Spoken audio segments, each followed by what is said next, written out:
Thank you for taking a break from Starfield to watch this video, by the way. Indiana Jones and the Dial of Destiny begins in a flashback at the end of World War II where Indy is hunting down artifacts that the Nazis have, and he's also been captured. From here, the movie starts pretty quickly in terms of thrusting us into a ridiculous scene in which Indiana Jones miraculously survives being hanged, while also having a bomb go off in the tower that causes him to fling all over the place. So before going into all of that craziness, why are the Nazis even bothering about going through all of this trouble and killing Indiana Jones? They're literally staring at him with guns. But they decide to go all the way to the top of this tower and then set up a rope to hang their prisoner? Why not just take him out back and execute him with bullets? Especially given that the entire compound is evacuating with some haste. But this is obviously done so that Indiana has some chance to escape. And the means in which he escapes is just so baffling that the movie is already off to a rough start. Surely this won't be the only extreme convenience that happens. After getting out of the tower, Indiana Jones steals a car and knocks out the driver with his iconic one-punch KO. This is a movie stereotype, but I'll accept it. The more annoying aspect to me is that Indy is literally doing this in the middle of a courtyard in full view of dozens of people. Then some officers get in the car and don't even question the fact about why there's a passed out soldier right next to the driver's seat. Or there even being a motorcycle right behind the car he's hijacking that definitely would have saw someone get tossed out of the vehicle. So we're 2 for 2 already, and it only gets worse from here. Indy eventually goes off course to chase after the train in which the artifact he's after is on. So he has to take out some bikers and ends up hijacking one of them as they drive into the forest. Now, to say that Indy is extremely lucky in this scene would be an understatement because they somehow don't hit a single tree despite not looking at where they're going. He literally has the luck of Domino from Deadpool 2 in this movie so far. Not to mention that he's actively fighting someone over control of the bike. So, for sheer dumb luck, Indiana Jones gets onto the train. And does all the devoid of logic nonsense finally stop here? Of course it doesn't. Indy saves his friend Baz, and while they're running away from the Nazis down the train, some planes bomb the anti-air gun. Now, everything up until this point was pretty lucky, but to me this takes the cake as being the luckiest. So the anti-air gun doesn't actually get fully destroyed, and perfectly spins around right to the exact angle to where it shoots at the Nazis pursuing Indy. And the train just so happens to be going through a turn so that the AA gun is firing at the enemy and not the heroes. This so conveniently ends up essentially wiping out all of the Nazis chasing them, and if the writers writing this moment think this was good by any means, then they're delusional. We want to see our heroes overcome major conflict without the will of God solving it for them. So since most of the Nazis on the train are dead now, it allows the more prominent villain to have a fight with Indy. However, what immediately doesn't make any sense is why the villain doesn't have a gun that he simply shoots Indy with. He literally had one 5 minutes prior while questioning Baz, and for some reason he opts to use the artifact as a weapon? What a nice guy giving his opponent a better advantage. But wait, he actually does have his gun, and he doesn't use it, and Indiana Jones steals it while they're wrestling. It gets knocked away, and now Baz has the gun. Instead of chasing after the gun, the villain simply allows himself to be shot by Baz with virtually no protest. You'd think someone pointing a gun at you would be more of an imminent threat than a guy with a whip, but whatever. Then Dr. Voller, who's the main villain scientist, feels left out, so he also decides to join them on the roof since he's after the Anti-Gythera. At least he isn't dumb enough to not initiate their confrontation with a gun. Indy hands it over to him, and then while on the side of the train, Dr. Voller gets bonked on the head by a metal pipe. Now, what do you think happens from this point? Does Voller A, flat out die on the spot from pure blunt force trauma? B, does he become a vegetable from his brain getting so destroyed? Or C, does he simply get a small scar on his forehead with no clear mental impairments? Hey, you picked the depressingly obvious answer that is C. The writers basically make Dr. Voller an impenetrable superhero for being able to survive this. The train was moving at probably about 40-ish miles per hour, and he got struck in the head by a metal pipe. If I were to just fall down on the ground and slam my head into concrete, I'd probably have to go to the hospital, let alone getting slammed in the head by a pipe at high speeds. The man should have been decapitated at that force and speed.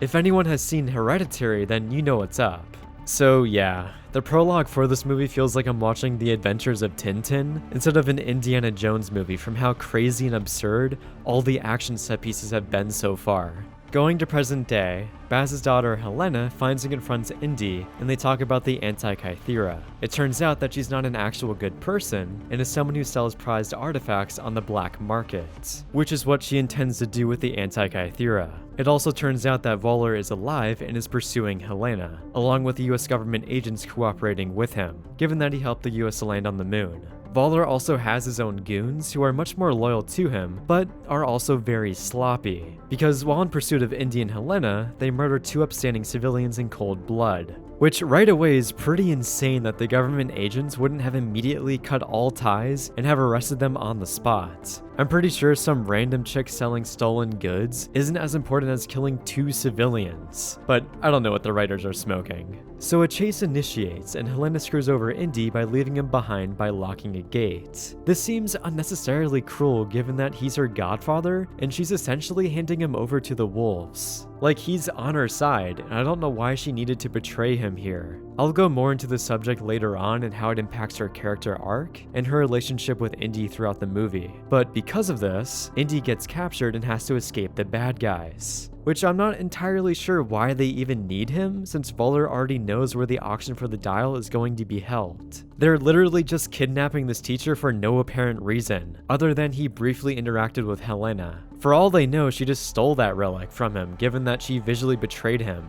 But yeah, he ends up getting away by physically besting his opponents. Now, let that sink in for a second. Harrison Ford is 80 years old, and he has enough strength to overcome these muscular brutes in their prime, along with him being able to run away from them. Like, they should easily be able to catch up, but I guess they can't? So Indy hijacks a horse from a cop that disappears, and a chase initiates. Indy ends up conveniently escaping in the subways, in which he luckily doesn't get decimated by trains, and has perfect timing when it comes to getting into one. Still not sure why the bad guys want him so badly, but hey, we wouldn't have an action scene, so don't question that. I feel like this would inherently be a better action scene if it was done via Helena escaping these bad guys, given that she's much younger and would be more believable. Instead, they make it to where she quickly gets away. Moving on, Indiana Jones is now wanted for murder since the police somehow came to the conclusion that Indy was probably the one to kill his colleagues. I guess he really didn't like that retirement gift. So now Indy is a wanted man, and they are publicly showing his face on the news. So since he's in a pinch, he calls his friend Sala to taxi him to the airport. I'm not really sure why that was necessary, and why he didn't just call a normal cab. This character's return because of this doesn't really have much of a point, and feels more like a lazy attempt to garner nostalgia from the audience. If you'd think it's because Indy's popular now from his face being all over the news and needs to be more incognito, then that would make sense. But that's immediately contradicted by going through an airport without being recognized. I know back in the day, airport security was light, but surely there are probably some police present, especially since there's a murderer on the loose. I feel like that would be an absolute given to upgrade security in the area. Indiana Jones simply just gets on his plane and goes to Morocco, in which the auction for the Anti-Kythera is being held. Also, while on the plane, there's this whole flashback of Indiana Jones taking the Anti-Kythera from Baz and has a brief encounter with Helena. However, this exact moment was discussed between Indy and Helena, so it feels completely unnecessary to include this. This also especially feels worse, given that the movie is almost 3 hours long, so having to sit through what should have been a deleted scene is rough. Moving on to the next action set piece, Indy shows up to the auction unannounced and crashes the party. A fight for the dial inevitably ensues, and at some point the dial flies into Indy's hands. When it does, there's this brief moment in which Indy punches a bad guy and he goes flying, which I find hilarious that these guns are packing that much power. Now, this particular shot of Indy with his whip facing an onslaught of guns is inherently really silly. I remember this being one of the main shots in the trailer, but I was always like, how the hell would Indy realistically get out of that situation? And realistically, he can't, because the bad guys just comedically shoot at nothing while he ducks under the table, and they don't bother shooting under it. After this, Teddy steals the dial, and then runs right into Voller, who steals it in return. How convenient. Voller then takes the dial into a car with his goons and they drive off. Indy and Helena would pursue them, but they are stopped by a mob boss that Helena married for bail money and obviously used. He's very upset with her and is essentially threatening her. And yet, Indy comes in like a child complaining to his teacher that Helena stole his candy. Excuse me, The item she's talking about actually belongs to me. You do not need to And some intrude very in this bad- Like, why would he care? You are barging into this conversation and disrupting a mob boss. In any real-world scenario, the mob boss would simply kill the person disrespecting him like that. But this comes across as such a childish script. So eventually, Helena upsets the mob guy, and they are now being chased by them. During this whole chase scene, I find it really admirable that Harrison Ford is running around given his age, but at no point do I ever buy the fact that he's able to outrun anyone, or should be able to keep up with Helena. He's basically hobbling around. They eventually steal a vehicle and get chased around a bit, and then through divine intervention from the script writer gods, they randomly run into Dr. Voller. Now this may not seem like that big of a deal from watching this video, however, so much time has passed since he drove off that there's no possible way that they were able to catch up to him, or let alone find him. So this is obviously a crazy coincidence, and it's a contrived way for the heroes to fight the bad guys. Not only does this happen once, it actually happens twice, because they go off on another side tangent of getting chased by the mobsters. This entire scene is just so nauseating in terms of where all these characters are in relation to each other, and it's as if they are teleporting around wherever the writers need them to be, without following any logic. Also, during this whole chase, let me show you this moment.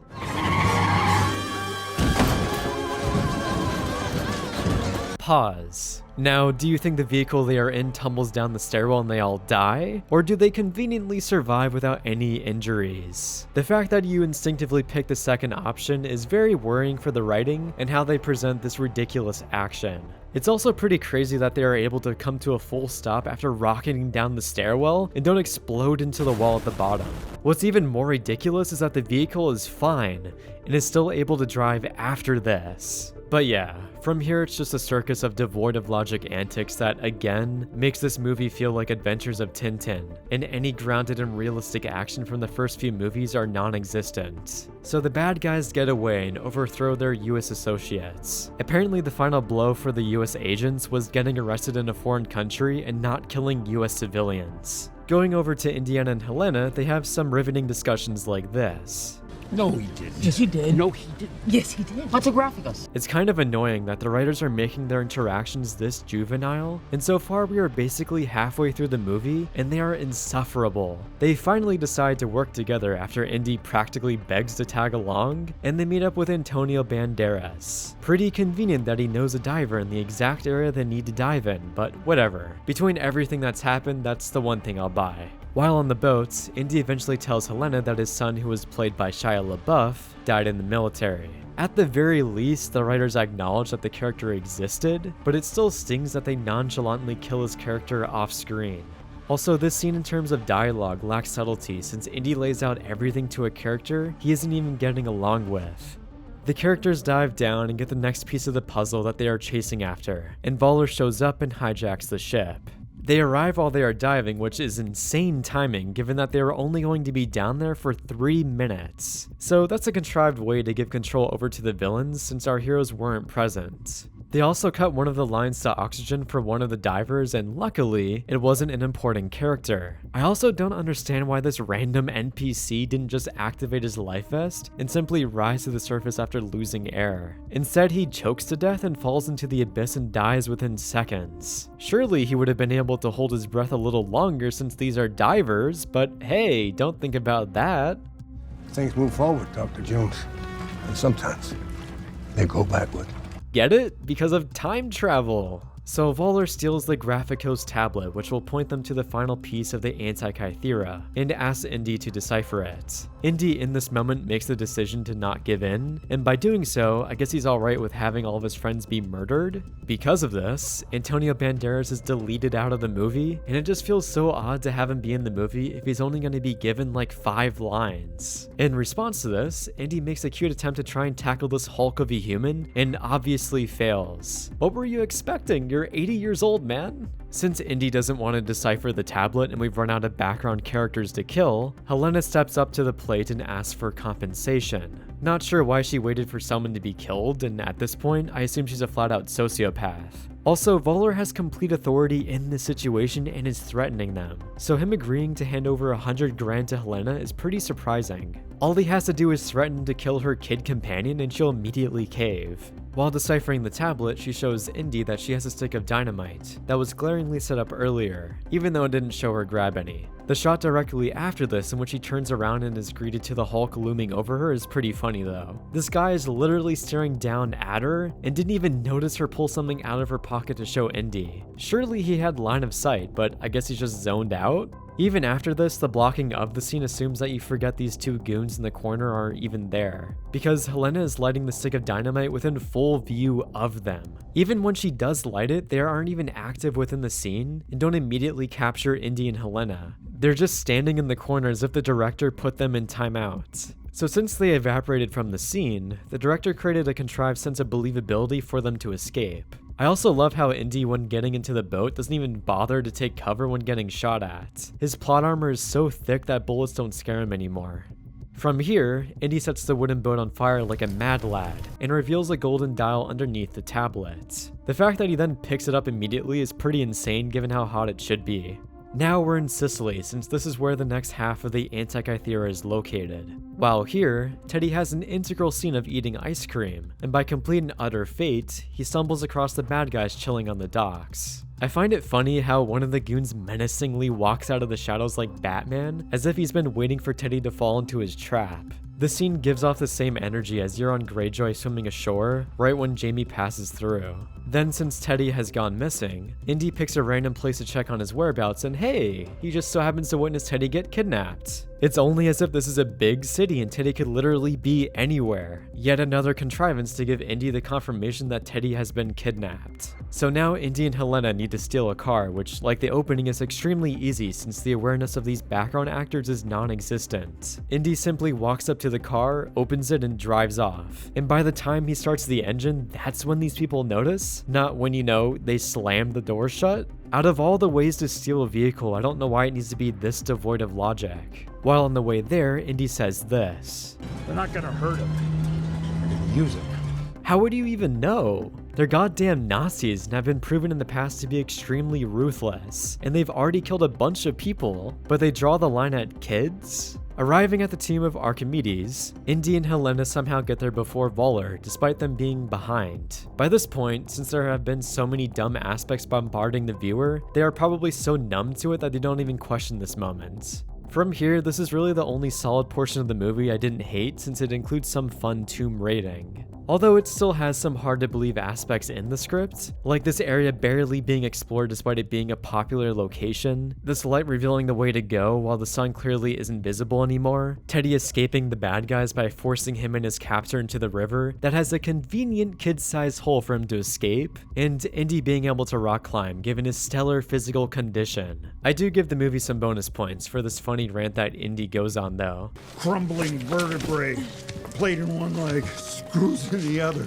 Inevitably, the bad guys catch up to Indy and Helena, and Teddy also found his way into the tomb even though he was swept away in a river. I'm kind of just quickly touching on these really dumb aspects when in reality these are major deals. They're becoming so numerous to the point that I'm becoming desensitized to the stupidity in this movie. So Teddy is up on this big slab of rock and Helena spots him, while the bad guys behind her who have a better view of the whole room somehow don't. Also, like the boat scene, these background bad guys won't do anything when the action pops off because if they were actually active, they'd easily be able to kill the good guys since they're right behind them. So after some brief action, Indy tells Helena and Teddy to get out of there, and Indy is now captured. For whatever baffling reason, the Nazis don't quickly pursue after Helena and Teddy and capture them as well. But if that were the case, the movie would instantly end.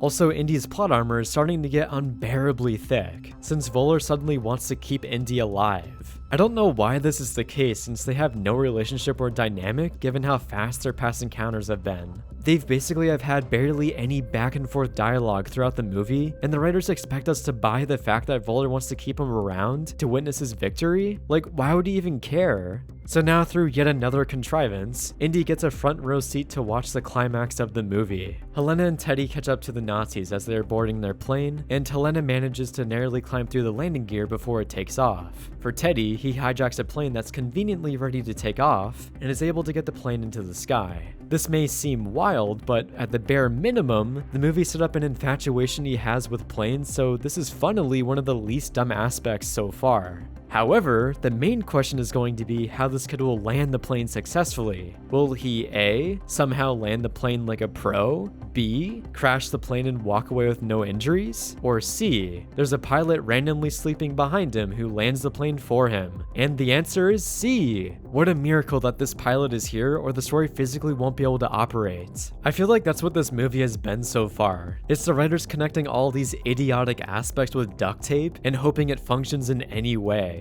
Moving on to the fun bit, we have the actual time travel portion of the movie. Now, even after watching the movie twice, I still don't understand how this dial is able to get someone to a precise place in time in the past. But yeah, between everything in the movie, I'll just buy that time travel exists, and instead of going back to Germany, they are teleported to the siege of Syracuse in 214 BC. This is where the movie finally gains a small ounce of fun, as everyone freaks out about being sent to the past. The most hilarious moment during this scene was when one of the Nazis opens fire on the Romans. When this happened, I bursted out laughing in the theater from how ludicrously ridiculous it was. I just don't know what he was trying to achieve here. That's not going to do anything. So eventually when flying around, they slowly get brought down by numerous scorpion bolts. And don't pay any attention to the fact that the plane Teddy is on hasn't been hit. It may be smaller, but given that they are getting spammed by scorpion shots, it's pretty lucky that they're unscathed.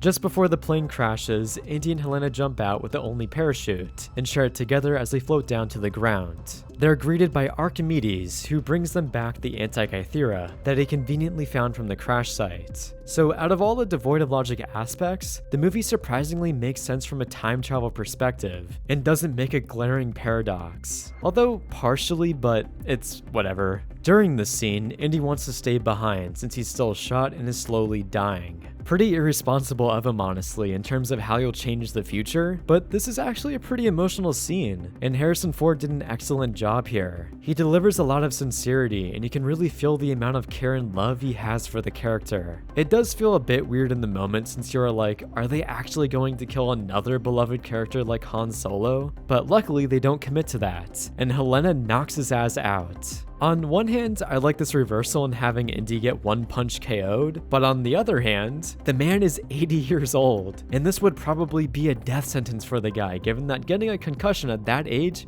probably isn't the best. So since he gets knocked out, we hard cut back to Indy's apartment and everything is resolved. That feels a little cheap, but since the movie is already creeping up on the mid 2 hour mark, I'll take that as the director doing us a solid. Now, taking a look at Helena's character, I personally think that her arc here and that she cares deeply about Indy and desperately wants to save his life is unearned, especially from an emotional standpoint because she's left him to die on multiple occasions, and they only had a few brief scenes of bonding. So her drastically changing and suddenly not caring about money anymore doesn't feel like it was properly built up to. I like this arc in theory, but the writers butchered her character by making her so cold and heartless for half the movie.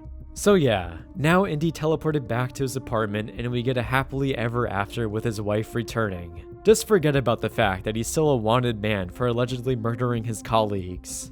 And that's Indiana Jones and the Dial of Destiny. It's pretty sad that this movie ended up having such a dumb and juvenile script, and I was wishing for something that was still fun while not disregarding logic in every second of the film, since the first few Indiana Jones movies were still grounded in logic. Besides Crystal Skull, that movie also deserves to be stored away and be forgotten about.